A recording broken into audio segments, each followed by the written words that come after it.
Hello दोस्तों, तो कैसे हो आप लोग। फर्स्ट ऑफ ऑल कि आज का जो टॉपिक होने वाला है दोस्तों, बहुत ही इंटरेस्टिंग टॉपिक होने वाला है। क्योंकि मैं भी आज अपने एक स्टूडेंट से इस टॉपिक के बारे में जो है वो सुना, कोल्ड स्टरलाइजेशन। तो ऐसा नहीं है कि आप लोग इसके बारे में नहीं जानते होंगे, लेकिन ये एक इंटरेस्टिंग टॉपिक इसलिए हो सकता है कि ये एक हिडन ट्रूथ है। जैसे आप इस का आंसर जानते हो, लेकिन इसका नाम हो सकता है आप पहली बार सुन सकते हो, कोल्ड स्टरलाइजेशन। तो चलिए स्टार्ट करते हैं। कोल्ड स्टरलाइजेशन क्या है, इसका जो है वो क्लिनिकल प्रोटोकॉल क्या है, क्या क्या हम कोल्ड स्टरलाइजेशन के लिए मटेरियल यूज करते हैं, है ना। कैसे हम एसेस करते हैं कि कौन से जो इंस्ट्रूमेंट या इक्विपमेंट होंगे वो कोल्ड स्टरलाइजेशन के पार्ट होंगे। तो चलिए शुरू करते हैं। First of all, bypassing the thermal constrict. तो कह रहा है कि ऐसे इंस्ट्रूमेंट्स जो हाई टेम्परेचर या स्टीम स्टरलाइजेशन में जो है वो डैमेज हो सकते हैं। ठीक है, तो स्टीम स्टरलाइजेशन या हाई टेम्परेचर में आप ऑटोक्लेव या हॉट एयर ओवन, है ना, इसका नाम सुना होगा। तो इसमें क्या होते हैं, इसमें जो इंस्ट्रूमेंट जो है वो सस्टेन नहीं कर सकते, तो उनको हम क्या करते हैं, कोल्ड स्टरलाइजेशन में यूज करते हैं। उनके स्टरलाइजेशन के लिए हम क्या करते हैं, कोल्ड स्टरलाइजेशन यूज करते हैं। तो कह रहा है कि द सॉल्यूशन जो हम कोल्ड स्टरलाइजेशन के लिए यूज करते हैं, तो अ मेथड ऑफ डिसइंफेक्शन और sterilising medical and surgical instrument using chemical solution at room temperature without the use of heat. मतलब इसको मैं इजी वे में आपको समझा दूं, तो कोल्ड स्टरलाइजेशन में हम जो भी केमिकल यूज करें, वो केमिकल हमें जो है रूम टेम्परेचर पे यदि हम यूज कर पा रहे हैं और वो स्टरलाइजेशन या डिसइंफेक्शन कर पा रहा है, तो हम उसको बोलेंगे कि ये क्या है, कोल्ड स्टरलाइजेशन का पार्ट है। ठीक है, नेक्स्ट है, अब क्या क्या चीजें हम यूज करते हैं कोल्ड स्टरलाइजेशन के लिए। तो फर्स्ट ऑफ ऑल, ग्लूटेरल 2% ग्लूटेरल सॉल्यूशन जो आप यूज करते हो, है ना, साइडेक्स जो आता है, तो आप देखे हो, इसको भी रूम टेम्परेचर पे यूज करते हैं। हाइड्रोजन पर ऑक्साइड H2O2, है ना, पर एसिटिक एसिड। ठीक है, तो ये भी, इसके लिए भी कोई एक्स्ट्रा हीट की जरूरत नहीं होती है, रूम टेम्परेचर पे ये हो जाता है। और फॉर्मल्डिहाइड, तो आपने फॉर्मल्डिहाइड चैम्बर देखा होगा, फॉर्मल्डिहाइड चैम्बर आपने यूज होते हुए देखा होगा, जिसमें लेप्रोस्कोपिक इंस्ट्रूमेंट जो है हम रखते हैं। तो ये भी कोल्ड स्टरलाइजेशन का पार्ट है। तो वो सारे केमिकल्स जो कोल्ड स्टरलाइजेशन में यूज हो रहे हैं, और कोल्ड स्टरलाइजेशन इसलिए कहा जा रहा है क्योंकि हमें कोई बाहर से हीट देने की जरूरत नहीं है, रूम टेम्परेचर पे ही वो क्या कर रहा है, स्टरलाइजेशन या डिसइंफेक्शन जो है वो कर पा रहा है।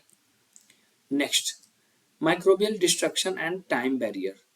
तो जैसे जैसे माइक्रोब्स हैं, वैसे वैसे उनका टाइम बैरियर है। जैसे बैक्टीरिया के लिए अलग टाइम पीरियड चाहिए, वायरस के लिए अलग टाइम पीरियड चाहिए, फंगाई के लिए अलग टाइम पीरियड चाहिए, और जो भी स्पोर कंटेनिंग बैक्टीरिया होंगे वो उनके लिए अलग टाइम पीरियड चाहिए।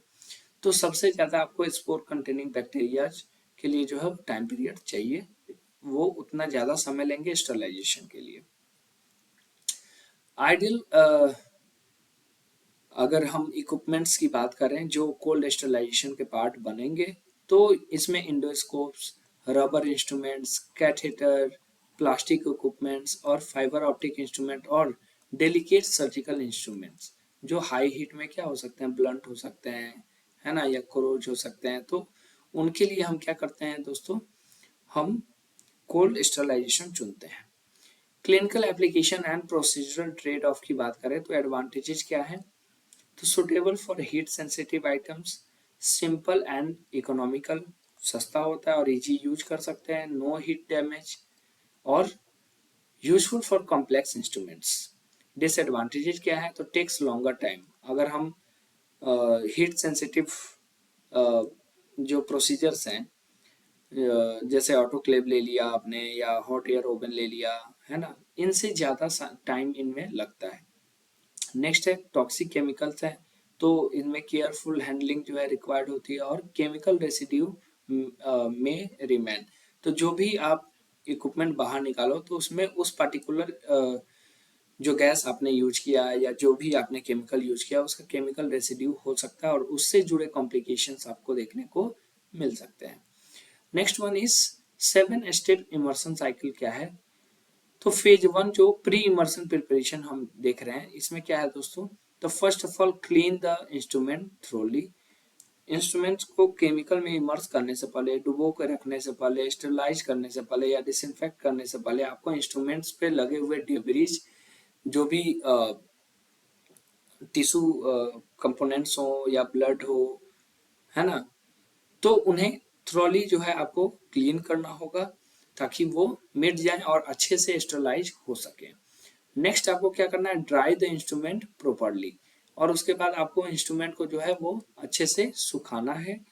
नेक्स्ट आपको क्या करना है, जिसको हम फेज 2 बोलते हैं या एक्टिव स्टरलाइजेशन, तो इमर्स यानी कंप्लीटली इन स्टरलाइजेशन सॉल्यूशन। जो भी सॉल्यूशन है, साइडेक्स सॉल्यूशन आपने देखा होगा, उसमें थ्रोली आप डिप कर दोगे।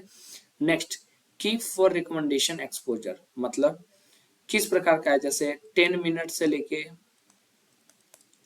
है ना, 24 आवर्स तक का जो है आप जो भी जिस प्रकार से इंस्ट्रूमेंट है, जिस प्रकार का साइकिल है, उस प्रकार से आप उसे जिस प्रकार का इंस्ट्रूमेंट है उस प्रकार का साइकिल से आप क्या करोगे?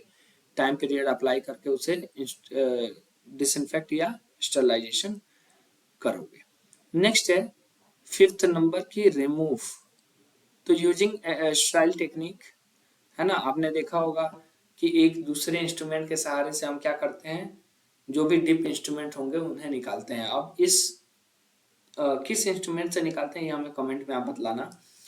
और नेक्स्ट है rinse with style water if required. तो केमिकल रेसिड्यू को अगर हटाना है तो आपको स्टाइल वाटर से उसको आप क्या कर सकते हो? वॉश कर सकते हो। और नेक्स्ट आपको क्या करना है? Dry and store safely. ठीक है, उसको आप स्टोर कर दोगे सेफली, या यूज करना है तो आप यूज करोगे। नेक्स्ट है सेफ्टी एंड एनवायरमेंटल कंट्रोल्स की बात करें तो कंप्लायंस डैशबोर्ड की बात करें तो केमिकल टॉक्सिसिटी एंड फ्यूम्स, जैसे फॉर्मल्डिहाइड गैस में आपने देखा था, है ना, टॉक्सिक फ्यूम्स निकल जाते हैं, है ना। पहले के समय में जो हम क्या करते थे, थिएटर को फ्यूमिगेट करते थे, है ना। तो use gloves and protective equipments, exposure, proper ventilation. Next time dependent efficacy आप देखोगे तो maintain correct concentration, follow recommended immersion time exactly.